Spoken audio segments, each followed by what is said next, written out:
check out this comment. So what are 10 top things that you perhaps didn't know about type 2 diabetes? Let me explain. So first, let me say, if there is just one video that you ever watch about type 2 diabetes, then this is the one.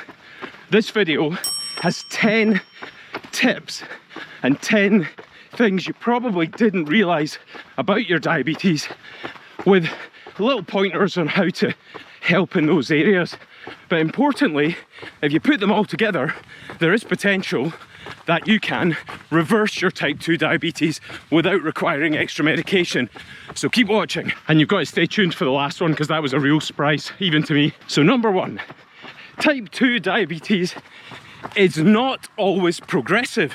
In fact, there have been lots of studies, including the DIRECT trial, which show that changes to lifestyle can actually reverse your type 2 diabetes. So instead of opting for pills and medications your whole life, perhaps you could opt for being healthy your whole life, which has lots of other benefits other than the diabetes. Number two, fat in your liver and fat in your pancreas are what's driving your type 2 diabetes. And even a modest amount of weight loss of about 10 to 15% will remove the fat from those organs, allow them to function better, improve your insulin production, and improve your insulin sensitivity, which means your diabetes will be less bad. Number three, the timing of what you eat and how you eat matters. You can do a thing called time-restricted eating, which basically means you have an eating window, and that might be 8 hours, and the rest of the time you're fasting. If you do that, and you fast for a long period overnight, maybe 12 hours to 16 hours, your fasting glucose levels will be much better than if you snack from the minute you wake until the minute you go to bed. And that is regardless of the number of calories. So even if you eat the same number of calories in that eating window, overall your blood sugars will be better and your insulin sensitivity will be improved. But also the order with which you eat your food. When you have your meals, you should start with fibrous foods first, followed by proteins, then followed by your carbohydrates. And that slows the rate of glucose going into the bloodstream, which improves your body's ability to handle it with what insulin you have. On this note, make sure you discuss it with your doctor before you do any of that, so that they can tailor your medications, particularly if you're on drugs that are designed to lower your blood sugar. And that goes for this whole video. Make sure you've chatted to your doctor first. Let them see this video. They might have some comments, positive and or negative. Number four, sleep deprivation ruins blood sugar control immediately. So if you have one night's bad sleep, your blood sugars will be more raised the next day than they would have been if you'd had a good night's sleep. You can check this.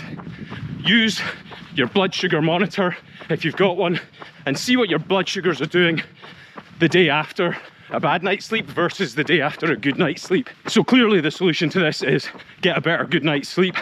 How are you going to do that? Get a better good night's sleep. Get a good night's sleep. Well, make sure that you employ things like breathing techniques, avoid screen time a couple hours before bed, stay away from alcohol, stay away from caffeine after about midday, and there's a whole host of things you can look up about improving your sleep hygiene, but that'll help your blood sugars also.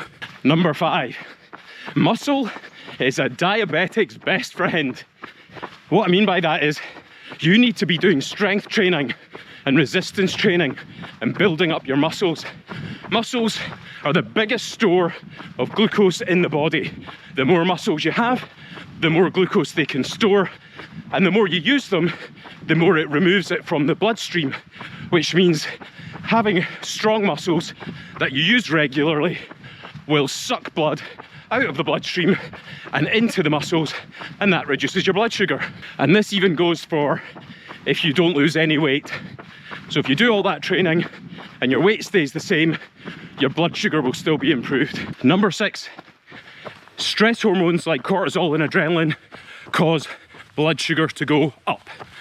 That is what happens when you are stressed. Your body thinks you're about to get into danger and it mobilizes your sugar stores to try and get into fight or flight mode. However, we are stressed all of the time, therefore our sugar is up all of the time. So you have to learn ways to manage that stress, figure out what kind of stress you're having, and then try and reduce it. So that might be by dealing with the pesky situation at work, it might be improving your sleep, it might be doing meditation or breathing exercises. There's a whole host of things you can do to bring your stress levels down, but basically stress causes sugar to go up. Number 7, your gut bacteria affect your blood sugar control. The gut bacteria that are involved with improving glucose metabolism are ones that particularly survive on resistant starches, plant fibers, things like that. So in order to make more of them, you need to feed them well, and that requires you feeding them a plant-based diet. If you do that, you can see improvements in 2 weeks of your blood sugar control. Number 8, not all carbohydrates are created equal. Broadly speaking, there's 2 kinds. There's the refined carbohydrates, which is things like simple sugar, table sugar, the stuff you find in sweets, and refined wheat, which has basically had all the nutrition taken out of it. Those go into your bloodstream very, very quickly, and they cause rapid rises in blood sugar. But natural sugars found in starchy vegetables and things like that are completely fine. And of interest, if you cook those and allow them to cool down, they become what's called resistant starches, and those act like fibre and go into your bloodstream very slowly. So opt for whole food carbohydrate options rather than the refined carbohydrates that have been tampered with by a factory. Number 9, hydration is extremely important for blood sugar control. If you're even mildly dehydrated, there are umpteen studies out there which show that the body becomes physiologically stressed. And as I've said lots and lots of times before, when you are stressed, cortisol goes up and blood sugar is released from its stores to get you ready to mobilize. And if you are mildly dehydrated a lot of the day, then unfortunately cortisol and other stress components think you're under some kind of duress, and they will keep releasing sugar more than you need. So that will put your blood sugar up. So if you're type 2 diabetic, and this goes for everyone actually, please try and remember to drink 1.5 to 2 litres of water a day, staying away from drinks that might dehydrate you. Now here's number 10, and this was a real surprise to me as well. But your mindset can actually influence your metabolism. So what do I mean by that? Well, if you sit down for your healthy meal that's full of vegetables and things like that, and you think, oh gosh, this is boring, it's not going to taste that good, and you have those negative thoughts, your body will actually stimulate more of the hunger hormone. However, if you say, do you know what? I'm really lucky to have this meal. It's going to be delicious, it's indulgent, I'm getting my tummy filled, it's full of good fibre, it's going to help my gut bacterium, all that stuff. Your body actually responds positively to that and says, oh, this is really all you need. And it will actually reduce your hunger hormone and increase your satiety hormone, which means you won't feel as hungry. And that means you're less likely to snack. And that means guess what? Your blood sugars will be better controlled. So that was one I didn't know, but go look that up. So there you go. That's hopefully the only lifestyle medicine diabetes, I should say type 2 diabetes video that you'll ever need. Now, if people did all of those things all of the time, well, I hate to say it, but the diabetes epidemic that we're going through would probably be in a lot better shape than it currently is. And so would you. But in all seriousness, I hope you enjoyed that video. I hope that you found some of that useful. And if you want to leave a like and subscribe, that'd be brilliant.